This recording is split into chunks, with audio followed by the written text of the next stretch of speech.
Greetings, Jacksonville. Alexander Smalls coming to you from my living room here with Ulysses Owens, and we are very excited about coming to Jacksonville. I'm excited to be here with my mentor, my friend.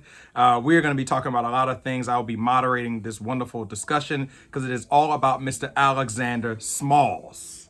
And you, the good people of Jacksonville. So join us as we talk about my work, my life, my new book, Mills, Music, and Muses. Hopefully, we can entertain you a little bit, and you can find the book and join us. I'm looking forward to interviewing Alexander, and even for you young aspiring artists and chefs out there, we're going to really get into his journey and talk about what makes him so special and makes him just really this incredible human being, artist, chef, and just the most amazing person I think I know. So let's do this.